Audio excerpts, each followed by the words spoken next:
Hello student, hello बच्चों। आज मैं फिजिक्स में प्रोजेक्टाइल मोशन को स्टडी कराएंगे। तो बेटा पहले हमारा टॉपिक्स काइनेमेटिक्स का चल रहा है। This is the topics of the kinematics. इसके अंदर में एक टॉपिक्स है प्रोजेक्टाइल मोशन। पहले समझिए प्रोजेक्टाइल मोशन होता है क्या। प्रोजेक्टाइल मोशन क्या है? मतलब बॉडी को प्रोजेक्ट करना, बॉडी को किसी भी पार्टिकल को प्रोजेक्ट करना, थ्रो करना, ये सारे वर्ड हैं ये प्रोजेक्टाइल मोशन।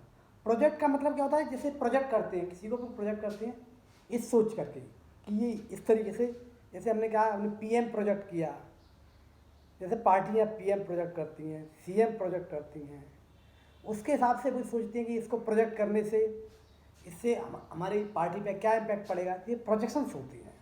अब प्रोजेक्शन फ्रूटफुल हो सकते हैं या फायदेमंद हो सकते हैं, नुकसानमंद भी हो सकते हैं, ये डिपेंड करता है। तो यहाँ पर फिजिक्स के अंदर हम जो प्रोजेक्टाइल मोशन का जो मतलब ले रहे हैं वो क्या मतलब है? किसी पार्टिकल को किसी भी एंगल से प्रोजेक्ट करना, किसी एंगल से प्रोजेक्ट करना। ये टॉपिक हमारा काइनेमेटिक्स का है। तो काइनेमेटिक्स होता क्या है? काइनेमेटिक्स क्या है? Kinematics is the branch of the physics which deal study of motion without knowing cause said to be kinematics। इसका एक वर्ड होता है dynamics. Dynamics the study of the motion with knowing cause said to be the dynamics. तो ये word terminology है। ये अपना topics kinematics के अंदर प्रोजेक्टाइल कर रहे हैं। तो प्रोजेक्टाइल हमने कैसे थ्रो किया हमें इससे कोई मतलब नहीं है। पार्टिकल को कैसे थ्रो किया इससे हमको इसका रीजन नहीं जानना है, सब प्रोजेक्ट कर दिया। यही हमारी स्टडी ऑफ द काइनेमेटिक्स की होती है। तो बच्चों ये काइनेमेटिक्स टॉपिक्स जो है फिजिक्स का बहुत इंपॉर्टेंट सब्जेक्ट टॉपिक्स है। इसमें सबसे बड़ी दिक्कत क्या है? इसके ये बहुत वाइड टॉपिक्स है, बहुत वाइड चीज़ें हैं। क्योंकि यहाँ से ये टर्मिनोलॉजी की, फिजिक्स की बेसिक टर्मिनोलॉजी को समझते हैं, जो मैकेनिक्स के अंदर पार्ट 11th का पार्ट है। ये टर्मिनोलॉजी समझ लेते हैं तो टर्मिनोलॉजी का एक्चुअल में लाइफ में एप्लीकेशन कैसे करते हैं, थोड़ा इमेजिनेशन में काइनेमेटिक्स थोड़ा सा मुश्किल होता है। क्योंकि आपसे दिखता नहीं है, सिर्फ सोचा जाता है ना। सिर्फ अपना सोचा जाता है। पार्टिकल को थ्रो किया तो थ्रो किया गया है, तो किस तरीके से थ्रो किया गया, उसका रीजन क्या है, उसका रीजन हमें पता नहीं कि कैसे, क्यों प्रोजेक्ट किया गया, कैसे प्रोजेक्ट किया गया, ये हमें रीजन पता नहीं है। इसलिए ये टॉपिक थोड़ा सा डिफिकल्ट है। अगर कोई भी विद्यार्थी, चाहे जेईई मेंस हो चाहे नीट हो, एडवांस तो खैर अलग ही है, एडवांस थोड़ा सा एब्स्ट्रैक्ट चीज़ें हैं। तो फॉर्मूले की, क्योंकि ये फॉर्मूले का बेसिक नॉलेज जाना जरूरी है। कोई भी टॉपिक्स को ऐसे नहीं अपन कोई फार्मूला कहीं भी लगा दें, इस तरह की चीज़ें नहीं होती हैं, है ना। तो यही इसमें थोड़ा सा टॉपिक्स बड़ा है, वाइड है। और अगर ये टीचर कोई पढ़ा है, जैसे अगर मैं काइनेमेटिक्स पढ़ाऊँ और प्रॉब्लम के बेसिस पे लूँ तो कम से कम इसको 2 महीना पढ़ा सकता हूँ, 2 मंथ। जबकि लेक्चर कितने हैं कुल मिला के? ज़्यादा से ज़्यादा लोगे 6 लेक्चर लोगे, 8 लेक्चर लो 8 के बाद में मतलब 4 लेक्चर आप प्रॉब्लम्स के लिए डाल दो। तो 4 लेक्चर कुल मिला के 8 से 12 लेक्चर के अंदर हो जाता है, 1 महीने के आसपास हो जाता है। लेकिन इसको प्रॉब्लम को जब प्रॉब्लम बेसिस पे इसकी डिफिकल्टी आती है। काइनेमेटिक्स में क्या है कि प्रॉब्लम लेवल पे डिफिकल्टी आती है, कि प्रॉब्लम लेवल की कैटेगरी बहुत अच्छी होती है, क्योंकि ये फिजिक्स का इनिशिएशन टॉपिक्स है।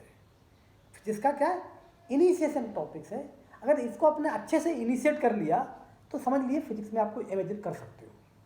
इस टॉपिक्स में आपको बताता हूँ, इस टॉपिक्स में एक खासियत है, अगर आपने इसको इमेजिन कर लिया तो मान लीजिए पूरी कंप्लीट फिजिक्स इमेजिन कर सकते हो। क्योंकि जैसे अपन डायनामिक्स में जाएंगे, जैसे न्यूटन्स लॉ मोशन में, तो फोर्स ऐसे काम कर रहा है, वो आपको दिखता है कि ऐसी चीज़ें लग रही है, भी एक विजुअलिटी बनती है इसमें विजुअलिटी थोड़ी कम बनती है ना। अब जैसे मान लो रिलेटिव मोशन में जाओगे तो रिलेटिव मोशन को इमेजिन नहीं कर सकते हो, विजुअलिटी थोड़ी कम बनती है ना दिमाग में, है ना। ऐसा नहीं बनती है, लेकिन थोड़ी सी नॉर्मल लोगों के दिमाग में कम बनती है, नॉर्मल स्टूडेंट के दिमाग में कम बनती है। तो ये विजुअल टॉपिक थोड़ा सा बेसिस पर डिफिकल्ट है ना। इसको अपन न्यूमेरिकली पॉइंट ऑफ व्यू से डालें या थ्योरेटिकल या न्यूमेरिकल लेवल पे इसको डालें या थ्योरेटिकल लेवल पे डालें, तो टॉपिक काफ़ी वाइड है ना। तो यहाँ पर हम जो बता रहे हैं, ये हमारा जो बेसिक उद्देश्य है, ये प्रोजेक्टाइल मोशन। तो प्रोजेक्टाइल मोशन में हमने आपसे बोला था कि प्रोजेक्टाइल मोशन के अंदर टाइप ऑफ प्रोजेक्टाइल होती है, type of projectile.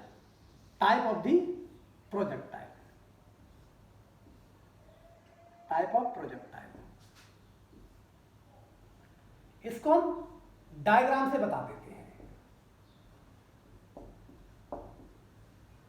Type of projectile motion,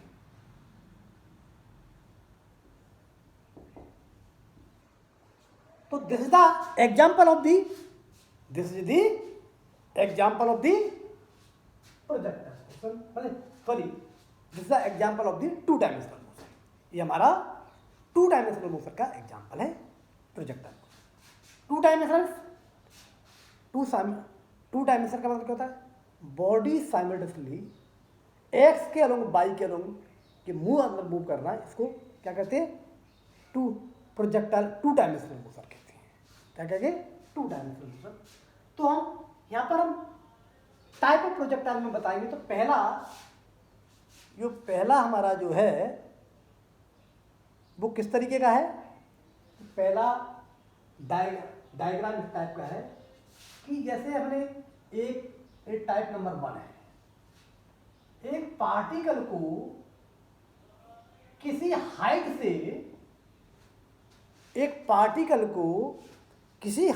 से हम प्रोजेक्ट करें। प्रोजेक्ट किससे? यू से प्रोजेक्ट कर रहे हैं। मतलब लेट हमने एक स्पीड कंसीडर की हॉरिजॉन्टली प्रोजेक्ट है। तो यहाँ पर ग्रेविटी इस पार्टिकल पे, अगर ग्रेविटी नहीं होती तो पार्टिकल हॉरिजॉन्टली ट्रेवल करता है ना। क्योंकि यहाँ पर आपका काइनेमेटिक्स में मोशन ऑफ इक्वेशन काम कर रही है वर्टिकल डायरेक्शन में। तो इस वजह से एक्चुअल में आपका ये, क्योंकि यू तो कॉन्स्टेंटली आ रहा है, इसमें हमारी वेलोसिटी वेरिएबल कर रही है। तो आपने देखा होगा डायग्राम, किस टाइप का डायग्राम बनेगा।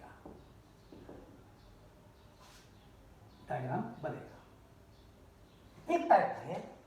अब इस टाइप को हम थोड़ा सा इसके फार्मूले हम ड्राइव बता देते हैं, क्योंकि हमने पिछले में बताया था कि प्रोजेक्टाइल मोशन हमारे 5 तरह का होता है। कितने तरह का? 5 तरह के होते हैं। इसको हम आज थोड़ा सा, इसको हम क्या करेंगे, इसको हम आज थोड़ा सा बता देते हैं कि डेरिवेशन कंसेप्ट क्या है ना।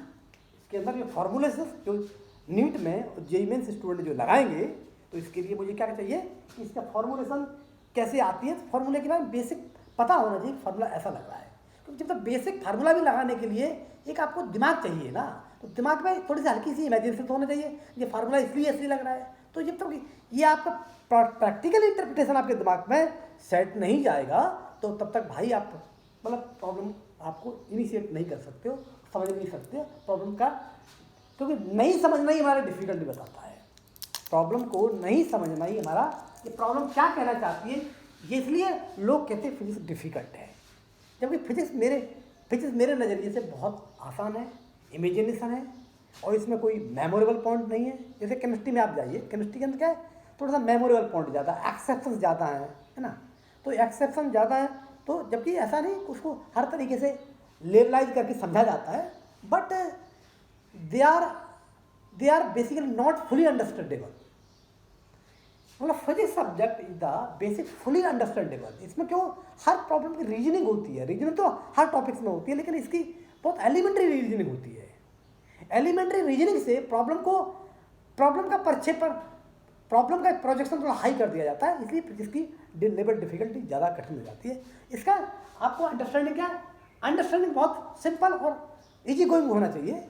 तो जितनी इक्वल होगी उस प्रॉब्लम को आप आसानी से पकड़ सकते हो। तो हमने ये बताया, इसमें एक फॉर्मूला ये बताया कि ये 2 डायमेंशनल मोशन का एग्जांपल है। तो ये इसकी हाइट कितनी है, h है, हाइट h है। अब देखिए हाइट h है तो इसमें 2 फार्मूला, एक तो हमारा क्योंकि हॉरिजॉन्टली मूव क्यों कर रहा है, u की वजह से, और नीचे क्यों जा रहा है, ग्रेविटी की वजह से। ग्रेविटी की अगर होगी जी काम करेगा तो वेलोसिटी भी वेरीज कर रही है, तो वेलोसिटी हर इंस्टेंट पर वेलोसिटी वेरीज कर रही है, इसलिए एक्चुअली इस टाइप का।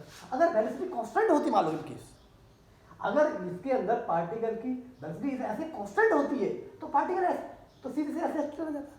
तो इसका रिलेट नेट वेक्टर हमारा इस ऐसे अपन दिखाते हैं, नेट वेक्टर अपन कैसे दिखाते हैं, ऐसे दिखाते थे, ऐसे दिखा सकते हैं, क्योंकि अगर ये ग्रेविटी नहीं होती है ना, ग्रेविटी नहीं होती तो ये भी हॉरिजॉन्टल वेलोसिटी है, ये भी मतलब 2 डायमेंशनल मोशन के अंदर स्टार्टिंग से अपन ऐसे देते हैं तो आपका पार्टिकल स्ट्रेट लाइन में ऐसे चलता है, स्ट्रेट लाइन में चलता था। लेकिन यहाँ पर स्ट्रेट लाइन में मोशन नहीं है, क्योंकि ग्रेविटी की वजह से प्रोजेक्टाइल मोशन होता है। तो प्रोजेक्टाइल मोशन ये हमने आपको बताया था कि फिजिक्स के अंदर देखेंगे, आपने देखा होगा प्रोजेक्टाइल इस टाइप का होता है, ऐसा है ना, इस टाइप। इसकी वजह से इसको अपन बनाएंगे तो कंप्लीट प्रोजेक्टाइल ऐसे जाएगा, कंप्लीट प्रोजेक्टाइल अपना ऐसे जाएगा, है ना। तो इसी प्रोजेक्टाइल मोशन का एक एग्जांपल है। तो हमारे इसमें फार्मूला में क्या देखेंगे, इसमें फार्मूला नंबर पहला, फार्मूला क्या कहेंगे कि आपका यहां से हॉरिजॉन्टली प्रोजेक्ट कर रहे हैं तो वर्टिकल डिस्प्लेसमेंट वर्टिकल हो रहा है और हॉरिजॉन्टली भी हो रहा है। इसमें आप देखेंगे वर्टिकली भी हो रहा है, इसमें displacement in both dimension as x and y along the axis और बाई के अलोंग। तो अपन देखेंगे यहाँ पर, क्योंकि इसके अंदर अपन जो मोशन है, इसके अंदर इनिशियल वेलोसिटी 0 है, तो इसमें अपन इक्वेशन ऑफ मोशन अप्लाई कर सकते हैं। We applying the equation of motion along the y axis. कौन सा, which formula, s equal to u t plus half square. तो यहाँ पर अपन देखेंगे, इसमें अपन निकालेंगे, इससे मैं क्योंकि हमको निकाला कितने टाइम में ग्राउंड पे पहुंचेगा, कितने टाइम में ये ग्राउंड पे पहुंचेगा। तो ग्राउंड में पहुंचेगा, ये पॉइंट हमारा पी कहीं मान लीजिए, ग्राउंड पे पहुंचा, तो अपन देखेंगे h is equal to u t plus half, u 0 है तो 1/2 जी टी स्क्वायर। तो टी की वैल्यू कितनी आई, टी इक्वल टू टी, इसमें लिख देगा टी की जगह क्या, कैपिटल टी कर दें, टी की जगह क्या कर देंगे, कैपिटल टी। तो आंसर फार्मूला हमारा, तो फार्मूले को कैसे कराएं, एक ग्रीन कलर से देख रहे हैं, तो इसलिए आप जी टी की, तो टी की वैल्यू कितनी निकलेगी, टी इक्वल टू आपका 2h/g का अंडर रूट, ये आपका फॉर्मूला आ गया। तो ये फॉर्मूला एक टाइम निकाल लिया हमने, क्या टाइम निकाल लिया। अब दूसरा फॉर्मूला देखिए, सेकंड जो फॉर्मूला है, हमें ये कहां पर हमें पूछा है कि कहां पर ये गिरता है, मतलब इसकी जो मतलब कहां पर कितने डिस्टेंस पे गिरता है। तो मतलब गिरने का मतलब यहां से डिस्टेंस नहीं पूछी, इस लेवल से, इस मतलब यहां पर हमारा जो ग्राउंड से ग्राउंड के अलोंग द ग्राउंड कि क्या डिस्टेंस पर ये पार्टिकल गिरता है, तो इसको एक्स मान लें। तो एक्स कितना होता है, u into T, horizontal velocity time taken, तो u इंटू टी। तो t की वैल्यू तो निकाल ली है, अंडर रूट 2h/g, ये हमारा फॉर्मूला आ गया। मतलब कहने का इट बिकम फॉर्मूला, तो इसको मैं ग्रीन कलर में लिखते हैं, तो फॉर्मूला लिखते जाएंगे, आप देखते जाएंगे। तो ये निकलेगा x इक्वल टू क्या निकलेगा, u अंडर रूट 2h/, ये फार्मूला सेकंड हो गया। अब हमने पूछा कि यहां पर वेलोसिटी क्या है, अगले हमें क्या पूछा कि what is the velocity at the point P, जब टकरा रहा है ग्राउंड पे, जब टकराया तो उसकी वेलोसिटी क्या होगी, तो इसमें उसकी वेलोसिटी होगी, कितनी होगी, ये हमारा तीसरा फार्मूला हमारा है, कौन सा, कि वेलोसिटी। तो इसको वेक्टर में लिखें, v vector equal to ui plus हमारा gt। तो gt कितना निकलेगा, g और t है ना, t हमारा ये है, तो √2gh लिखेगा, √2gh,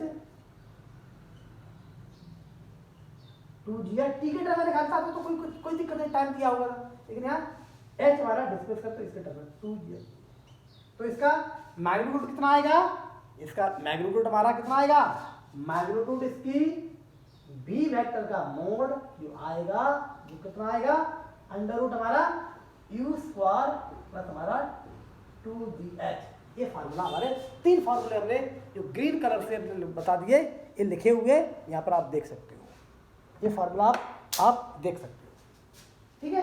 तो पहला फार्मूला क्या है, P = 2h/g time of falling और horizontal travelling distance, x = u √2h/g, और v वेक्टर का वेक्टर, अगर v का v वेक्टर निकालेंगे तो मॉडुलस कितना निकलेगा इसका, u² + 2g। और इसके बाद में हम क्या करेंगे, चौथा फार्मूला याद करेंगे, फोर्थ फार्मूला करेंगे। तो फोर्थ फार्मूला क्या है, तो फोर्थ फार्मूले में सीधे हम आपका क्या निकालें, डायरेक्शन निकालें, क्या निकालें, डायरेक्शन। तो डायरेक्शन कितना है, tan थीटा, हॉरिजॉन्टल से कितना एंगल बना रहा है, ये पार्टिकल डायग्राम में देखिए तो वेलोसिटी इस तरीके से रहेगा, ऐसे। तो हॉरिजॉन्टल से कितना, हॉरिजॉन्टल से डाउनवर्ड कितना डायरेक्शन बना रहा है, तो इसको tan थीटा = आपका, इसमें वेक्टर से देखो √2gh/u, √y जो कंपोनेंट है और अपॉन x का, तो x का मतलब हॉरिजॉन्टली, वर्टिकल हॉरिजॉन्टली 2gh/u।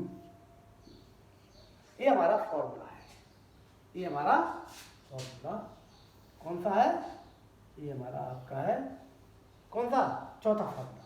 तो पहला फार्मूला ये है, दूसरा ये है, तीसरा ये है। इससे हम साइन थीटा, कोस थीटा जो भी अपन निकाल सकते हैं। तो ये हमारे फॉर्मूले हैं, this the basic formula of B, ये फर्स्ट टाइप के फॉर्मूले, इसको अपन निकाल लिया। अगर हमने यहाँ से चेस्टर से पूछ लिया तो पांचवा फार्मूला ये हमारा चौथा है, और पांचवा जो फार्मूला है कि व्हाट इज द, है ना, व्हाट इज द, क्या निकाला, डिस्टेंस फ्रॉम दी यू। तो क्या करेंगे, ये वेक्टर से निकालेंगे, ये वाला, ये डिस्टेंस हमारी ऐसे आई, तो डिस्टेंस आपका जो निकलेगा कितना, सॉरी डिस्प्लेसमेंट निकलेगा, डिस्टेंस नहीं डिस्प्लेसमेंट, तो डिस्प्लेसमेंट को L माने तो √ हमारा कितना निकलेगा आपका, ये निकलेगा मेरा x की वैल्यू आप अपन निकाल ली और h मालूम है, तो h²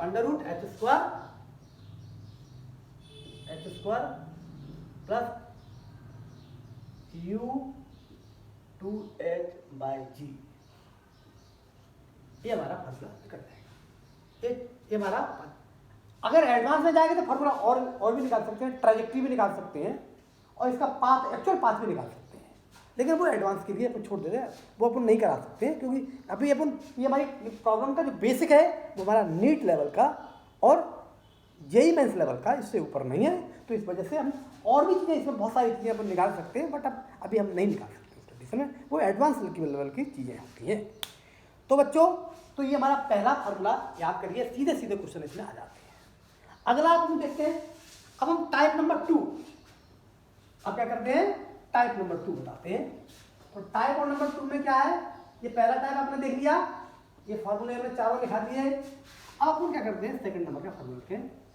तो सेकंड नंबर का फार्मूला क्या कहता है मेरा, तो सेकंड वाला फार्मूला जो कहता है वो कहता है कि कंडीशन सेम है, मतलब वर्टिकल, मतलब कितना, वो हमारा हॉरिजॉन्टल से थीटा एंगल प्रोजेक्ट करते हैं, पार्टिकल प्रोजेक्टेड एट एंगल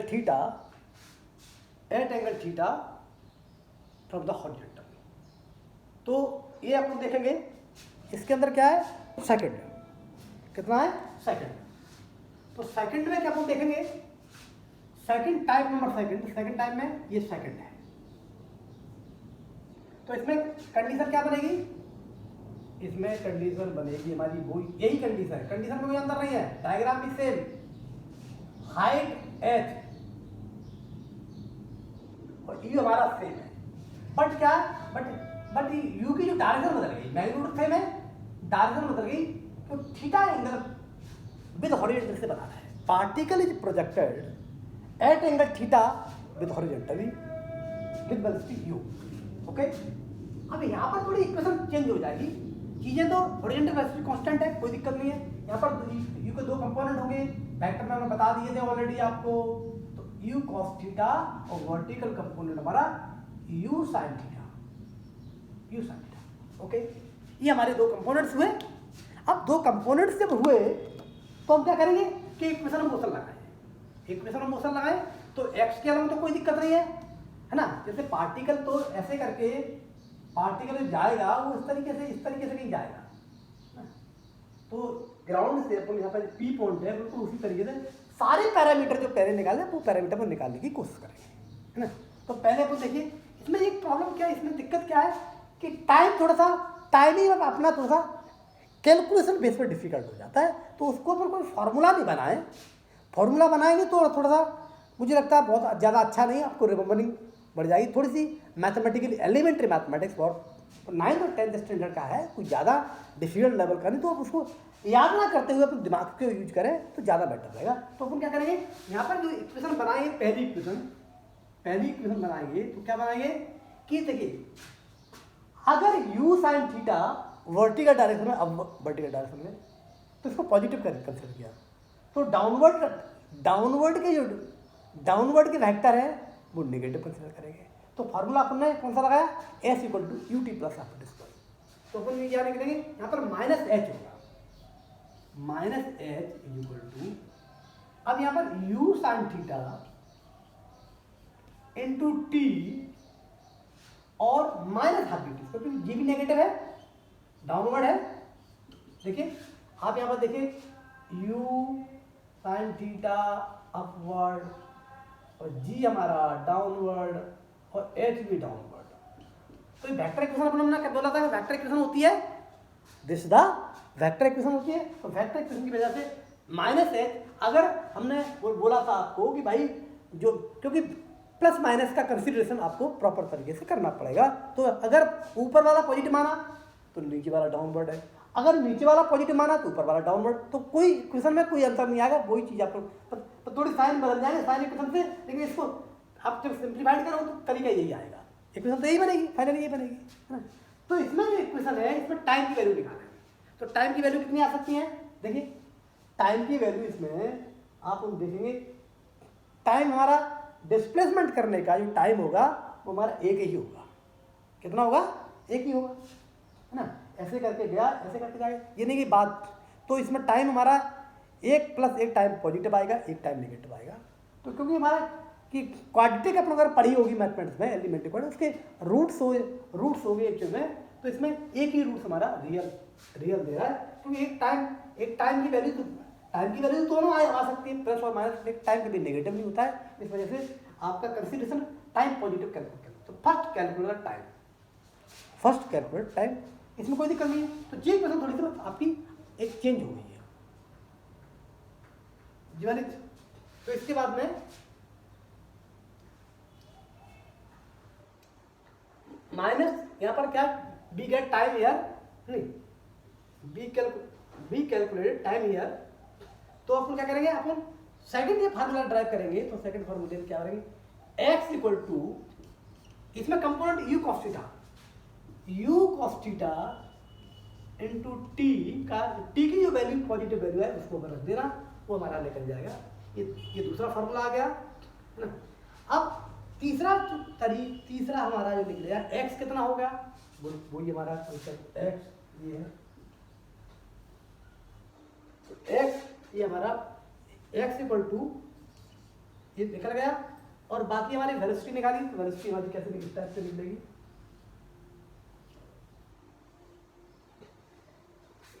कैसे निकलेगी, v vector = u cos theta i और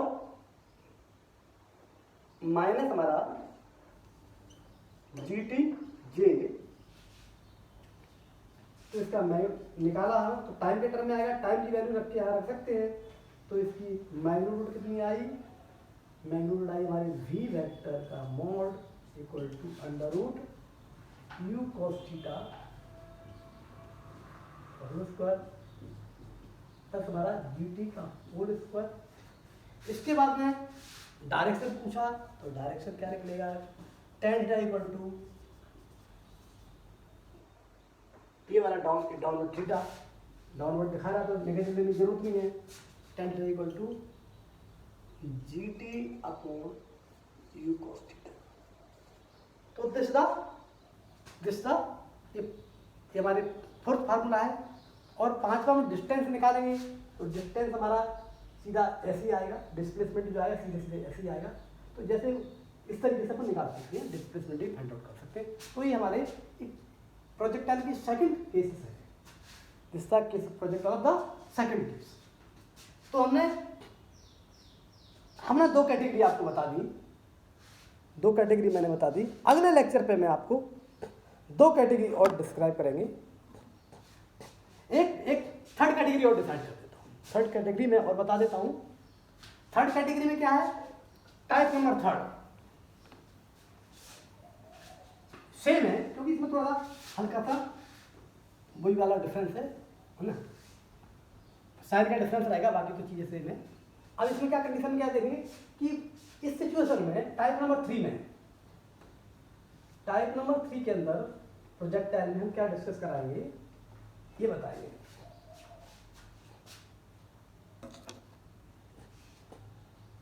क्या बताएंगे ये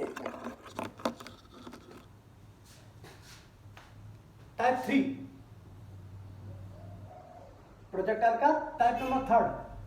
तो टाइप नंबर थर्ड में हम क्या करेंगे कि भाई सेम चीज है, अब हम वेलोसिटी ले रहे थे डाउनवर्ड, मतलब हॉरिजॉन्टली नीचे की तरफ ले रहे हैं। ये हमारा u है, ये थीटा ये है, हाइट h है, बस डायरेक्शन बदल गई बस। तो इस वजह से प्रोजेक्टाइल मोशन इस तरीके से जाएगा, ये P पॉइंट पे जा जाएगा। तो इसमें रिजल्ट याद नहीं करें, रिजल्ट को याद करने की जरूरत नहीं, इसको थोड़ा सा कैलकुलेट करके ही करें तो ज्यादा बेटर रहेगा। अब हम इसमें देखते हैं, ये वाला u है। अब u का कंपोनेंट्स के दो कंपोनेंट्स रहेंगे, this the u cos theta और this the u sin theta. अब इसमें बिल्कुल सेम चीज इसमें अपन कैलकुलेट करेंगे, तो कैलकुलेशन में क्या देखेंगे कि भाई कैलकुलेशन में क्या देखेंगे, व्हाट इज दिस कैलकुलेशन में अपन देखेंगे कि इक्वेशन जो उसमें बताया h, क्योंकि यहाँ पर all factor h equal to ut plus आपने डिस्कस लगाया, all factor is a same direction, इसलिए सारी चीजें हमारी पॉजिटिव में रहेंगी।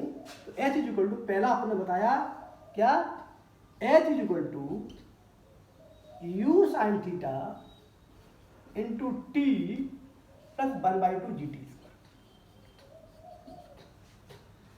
1/2। तो इसमें भी आप देखेंगे तो टाइम की वैल्यू कैलकुलेट करेंगे, दो क्वाड्रेटिक इक्वेशन है, टाइम के टर्म में दो वैल्यू देगी, एक पॉजिटिव देगी एक नेगेटिव देगी, है ना। तो पॉजिटिव नेगेटिव वैल्यूज देगी, उसको अपन जो कंसीडरेशन में आएगी वो अपन उसको यूज कर लेंगे। तो इससे हमारा टाइम कैलकुलेट कर, बाकी सेम चीज है।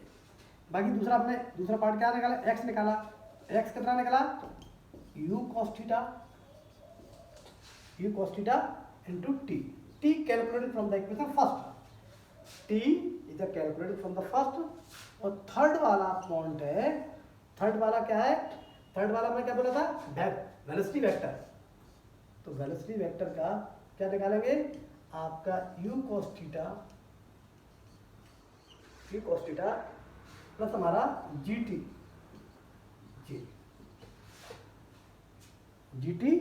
आपका j होगा। तो gt नेगेटिव में रहेगा, डाउनवर्ड रहेगा, तो सेम फार्मूला है, इसमें कोई अंतर नहीं है, ऐसे रहेगा। तो ये इसका मॉड कितना निकलेगा, तो मॉड इक्वल टू, इसमें मैं आपको फार्मूला याद नहीं करना, ज्यादा बेटर रहेगा, u cos थीटा कितना, u cos थीटा का होल स्क्वायर प्लस gt का होल स्क्वायर। चौथा फार्मूला में क्या रहेगा, फोर्थ फार्मूला में कौन सा निकाला, फोर्थ में निकाला कि आपका tan theta equal to gt upon u cos theta, same है, कोई डिफरेंस नहीं है, नहीं। और डिस्प्लेसमेंट तो वैसे निकाल सकते हैं, डायरेक्ट निकाल सकते हैं, तो इसमें फार्मूला याद करने की जरूरत नहीं। ये चारों रिजल्ट बनाए, इसमें 3 सिचुएशन मैंने ये प्रोजेक्टाइल मोशन की हमने स्टडी आपको यहाँ पर कराई। तो अब हमारा चौथी, इस केसेस में आप देखेंगे तीनों जो केसेस बताए हैं इसमें आपने देखा होगा वन हॉरिजॉन्टल वेलोसिटी कांस्टेंट, एक हॉरिजॉन्टल वेलोसिटी कांस्टेंट है, एक हमारी वेलोसिटी हमारी वेरिएबल है, मतलब स्पीड हमारी वेरिएबल है एक डायरेक्शन में, तो इसलिए है तो टू डायमेंशन का मोशन है। चौथा भी बताएंगे कि पार्टिकल को एक्स की जगह अपन डाउनवर्ड करना है, तो वो भी अपने अगले लेक्चर में अपन उसको सॉल्व कराएंगे, अगले लेक्चर में इसको अपन डिस्कस कराएंगे। तो स्टूडेंट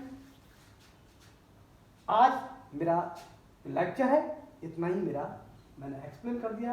और इस फॉर्मूले हैं, ये सिचुएशन मैंने बताई, ये प्रॉब्लम की सिचुएशन है, उस सिचुएशन को लेकर हम 3 सिचुएशन हमने आपको डिस्क्राइब कर दी। 3 सिचुएशन में आप देखोगे हॉरिजॉन्टल वेलोसिटी कांस्टेंट रहेगी, एक वेलोसिटी हमारी बदल जाएगी, एक हमारा कंपोनेंट हमारा, क्योंकि हमारे उसमें एक्सेलरेशन काम कर रहा है ना।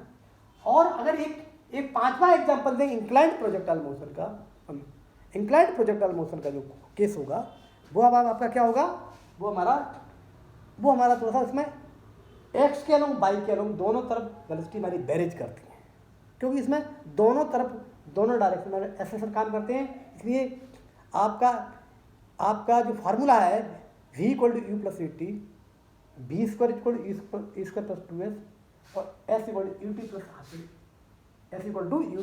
rp², इसमें एप्लीकेबल है।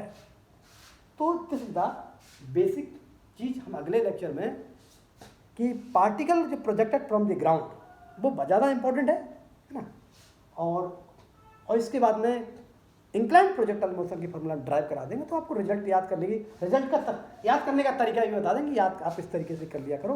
तो इसके लिए प्रॉब्लम थोड़ा सा, ये टॉपिक काफ़ी अप्लाइड है, नीट या जेईई मेंस के लिए अप्लाइड है। एडवांस में तो और भी ज़्यादा जा सकता था, बहुत एडवांस क्या थोड़ा सा इंटरैक्टिव चीज़ है, फॉर्मूले बेस्ड थोड़ी सी कम है, इंटरैक्टिव चीज़ है। अगर आपने माइंड से इमेजिन कर लिया तो ही अपन लेक्चर में उस चीज़ को अपन डिस्कस समझ सकते हैं। तो एडवांस चीज़ें हमारी वही है ना, उसमें क्या फॉर्मुलेशन, इसमें जेईई मेंस में नीट में फॉर्मुलेशन होता है, एडवांस में कंसेप्ट होते हैं। इमेजिनेशन दोनों में काम करती है, ऐसा नहीं कि इमेजिनेशन जेईई मेंस में और नीट में नहीं करती है, लेकिन एडवांस में करती है, वो इसमें भी काम करती है। तो आज बच्चों मैंने इतना आपको एक्सप्लेन कर दिया।